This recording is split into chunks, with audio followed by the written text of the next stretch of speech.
Hello and welcome to On the Mark. I'm your host, Mark Hanscombe. Joining me today is my stepdad and self-proclaimed cinema idiot, John Coughley. That would be me.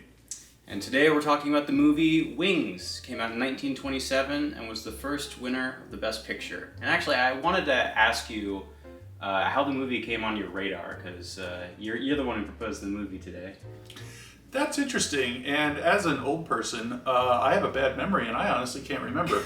But if I had to guess, I was searching something from the Charlie Chaplin movie that we watched. Modern Times? Modern Times. I was just researching the cast in that, and the name Claire Bow came up. She was another famous silent movie actress. And so I started reading about her, and it mentioned this movie. Was she in Modern Times? I don't think so. Yeah, I definitely don't remember her being in Modern Times. She wasn't, no. But it was, that's it's the internet. It takes you down a rabbit hole. Same era. I landed on Wings. Yeah. And I thought, that's interesting. I'm glad you did. I don't think I would have watched it any sooner in my life unless you had proposed watching it today, because it didn't seem like the kind of movie that would be high up on my watch list. Mm-hmm. But wow, yeah, it ended up being a lot better than I expected it to be. Same here, I was surprised. There's a YouTube channel I like called Cinefix. They do top 10 lists of movies. I've talked to you about it before, where instead of it being 10 is the worst on the list and 1 is the best, they kind of break it down by subcategory and pick the best of each subcategory. That in one of their videos they talked about that one shot that goes over all the tables, right, pushing into his face while the champagne's being poured into the glass, which is easily the worst segment of that movie, but it is a really good shot that made the movie catch my interest, but it wasn't super high up on the list, because I'd never heard anyone talk about this movie, even amongst the film friends that I have. The bit that I read before we watched it was about some of the latest and greatest special effects that they were able to accomplish in that movie, and that particular scene being one of them, sort of novel for its time. This is kind of interesting to see what was new back then in the dawn of talkies, shall I say. I mean, it was a silent movie. I know, but it was on the edge. Right. Yeah, and it wasn't even just an outlier. It wasn't that one shot really stood out from the rest of the movie. There were tons of shots that I was surprised were from the era that they were. The other silent films I've watched, Chaplin movies, and then I've watched Metropolis, a lot of very stationary cameras, just kind of filming. The camera was just an audience surrogate rather than something that, moved and, I don't know, added that extra element to it. But in Wings, kind of like this video. Right, yeah, exactly. Yeah, exactly. But in Wings, even at the very beginning when David, which is the one that we liked, right, and his sweetheart are on the swing, and the camera's on the swing with them, going back and forth. I was from the era, I don't even know how they did that, because the cameras were 4 tons back then. It was just I've never seen anything like that from a 20s movie. I think they probably wanted to use that bit, that knowledge, and it's but how do we do it? It's going to take at least 2 people to counterbalance this camera. I have it! But they stopped the swing really suddenly when the main character, I need to look up the names of the characters again, because it's been a week and a half since we watched this and I've completely forgotten. Yeah. But when he stops the swing to be oh, come check out the car, it stops kind of on a dime. Yeah. And it has 2 people's worth of weight and a camera on it, so I don't know how they did that. Yeah, I don't know how no one was thrown from the swing. Yeah. That could have been tragic. But yeah, I guess we haven't really talked about the plot. Wings is about 2... we should look up the main characters first. I know David, because he's the one we liked, and then there's the other one. He's a selfish prick. Yeah, so through and through. Mary, David, and Jack. Okay. And on Google, Jack is 4th build. Wow. Yeah, behind even Cadet White, that guy that's in the one scene and then gets killed. But yeah, Jack and David are 2, I don't know, homegrown...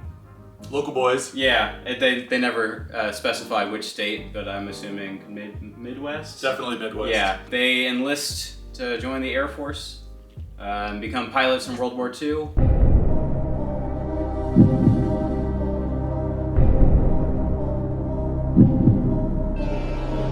And, One.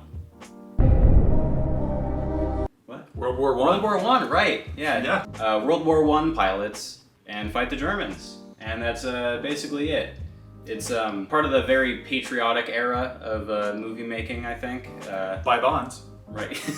Of the movies of the era that I've seen, I was surprised. It came out like right around the same time as All Quiet on the Western Front, which is a very staunchly anti-war movie. I was surprised to see the contrast between the two of America can kind of do no evil, you know, we're on the right side of the war constantly, and then All Quiet on the Western Front, which doesn't deal directly with American soldiers or anything, but is still very, like, it doesn't try to upsell the glory or fun of war in any way, shape, or form.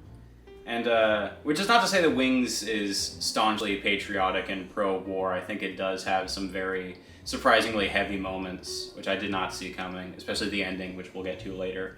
Yeah, there were a lot of surprises. The whole storyline, again, you're thinking of the era where things were very simplistic and just sort of painted out for you, and you knew where they were going to go for the most part, because it was just physical comedy and, you know, not real complex plot lines. I think I just described a porno. But there were some good plot twists and things that you didn't expect, and it was done pretty well, again, for its time. I think my perceptions of 20s movies are mostly from, like, Chaplin and stuff like that, where the plot isn't really the focus. They're kind of just to set up the set pieces for the comedy. But this one, it's very plot driven. There's not really any, like, scenes that kind of stand on their own. Like, they all, for the most part, lead into the other, except the whole champagne bubbles sequence, which was just really dragged. It was fun at first, and I was like, oh, this is cool. And then it went on for another 15, 16 minutes, and I was like, okay, I think we can get back to the war now. And I think that is a hallmark of this movie, is that the special effects that they were able to integrate into the movie at the time were so novel, they couldn't let them go. Right. They glommed onto it, and you see them a lot. The bubble scene was just way too long. That was like 20 minutes of unnecessary footage. The flaming planes in the sky, they love that to death. They definitely drag it out. So I think the total running time was well over 2 hours. Yeah, it was like 2 hours and 7 minutes, I think. Could have easily been a 90-minute movie. No problem with proper editing. But they were so enamored with their newfound effects that they couldn't let them go. And I got to believe that it won Best Picture partly on the special effects, because the viewers were like, wow, I want to see that again. I'm just picturing like one editor in the editing bay like, hey, I found out how to put a bubble on the screen. And they're like, we're going to use that 500 times. Gary, they're going to have to invent a whole new Nobel Peace Prize for you. In terms of movies I've seen from the era, there's the Chaplins, which are 80 minutes usually, full of comedy, not a wasted minute in there. And then the other two from the era I've seen are now Wings, and then before that I saw Metropolis. Again, the extended version where they found all that extra footage in Argentina, which I still think is just absolutely hilarious. How'd it get there? The cut that I ended up watching was like 2 hours and 20 minutes long, which is really long. I mean, it's a silent era film. There's a huge limitation to the movie, and you definitely feel that when it's 2.5 hours long. Or the theatrical cut, the cut that most people have seen, is like, I think, just under 2 hours long, and I think based on what I saw of the movie, even that would have felt like it stretched a little bit. And Wings definitely had the same fatigue, where I don't know what they were thinking with a couple of the scenes, but they just really let them drag out for as long as they can. The thing I found interesting, again, was I've heard of, and I've read some things on Claire Bow. She was a prominent actress for her time. Mm-hmm. I don't know that any of the other actors or people in that movie were at her level, and yet her part was very minimal. Yeah. I thought she was going to be like in like the scenes, you know, predominantly, and she was going to be a major player, but she really was not. I mean, she was best supporting actress at best. Right, yeah. Yeah, they used that whole, like, we need women who know how to drive Ford cars for the war effort. And I was like, oh, cool, that's a good excuse to get her over there, and then she can stare at the screen with the characters again. And she doesn't. She's in the one incredibly drawn-out scene with Jack, where he's blacked out drunk, so they're not even really, like, sharing the screen, really. He's, like, coming in and out of consciousness, just talking about bubbles. The bubbles. Yeah. And then she gets fired and sent back to America, and the last... She gets bombed first. Right, yeah. And then she gets sent back to the United States for the last 40 minutes of the movie. Yeah. Like, we don't see her until Jack and, well, just Jack return from war. Yeah. Spoiler alert. Yeah, this is a spoiler discussion. David was, he was kind of a nudge. I mean, he was a nice guy, had a good upbringing and all, but he was just a little too noble, and Jack was just this brash counter to that. Like, the way they set it up in the beginning, like, Jack and David seem like polar opposites, and they're gonna kind of be set up as, like, rivals. Right.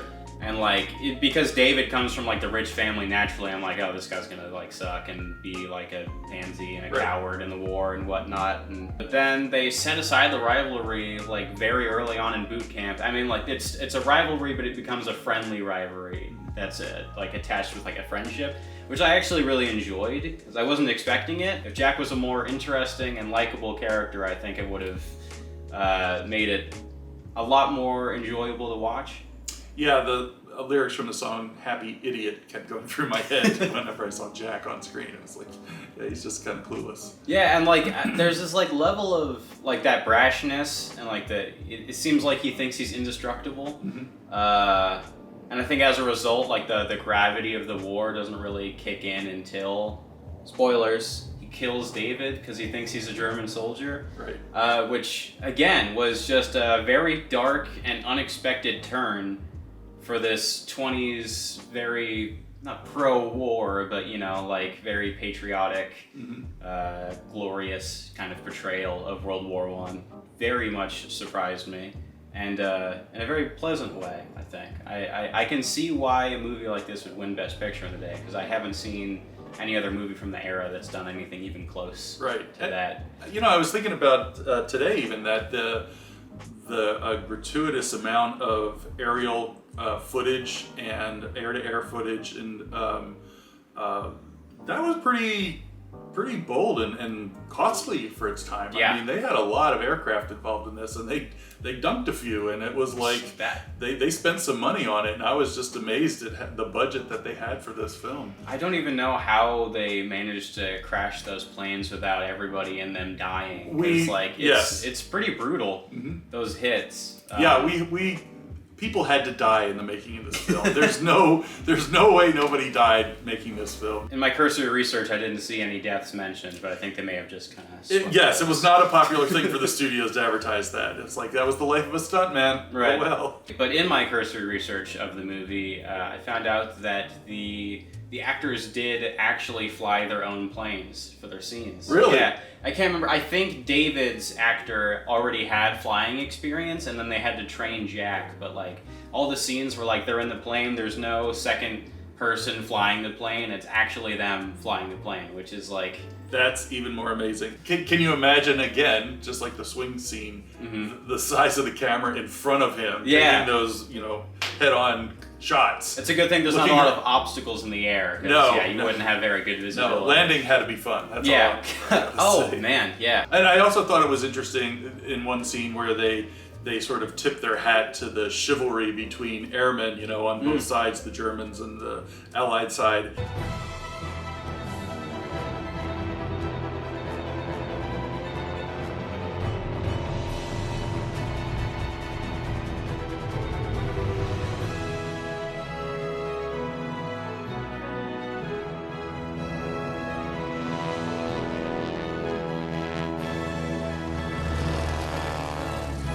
Where they, the one guy didn't, shoot him into the ground after he had bailed out or something like that. There was some chivalrous moment. His machine gun wasn't working. Oh yeah. So he let him off, but yet later in the movie, several times I think that chivalry kind of went out the window. Well, there was a moment later on in the movie, the same guy who spares the American. I guess both times the Germans were shown to be more chivalrous and patient than the Americans. Yes. But he drops the note. He drops the note. Yeah, to say that David was killed, which I thought was a little strange considering they never recovered a body. Right. And David was clearly alive at that point, but it was just a lead into the rather shocking and sad ending of the movie. Yeah. Which again, another thing to think about is that this was made about probably 7-8 years after the end of World War I.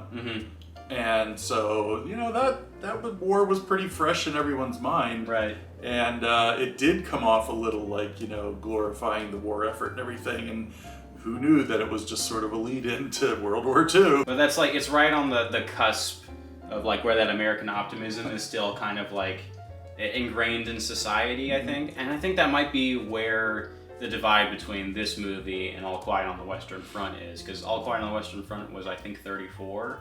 It is Depression era. I think that the optimism of living in America may have waned a little bit for people. Yeah, coming out of it, there's a lot of things still going on. Dust Bowl era, West and things. It was not a happy time all the way around in general. So to me, it's always interesting to see. I've been watching a lot of old movies the past year, and like there is a lot of times like a 1-to-1 correlation between like what's going on globally, like politically, and then what's like kind of like the themes that you find in a lot of movies. Like after the Watergate scandal is when political thrillers took off, and a lot of plot elements of government mistrust started popping up in movies a lot more. Wasn't this in the midst of Prohibition? 27? 27, because I thought it was 21 to maybe it had ended by then. 1920 to 33. 20 to 33? Wow.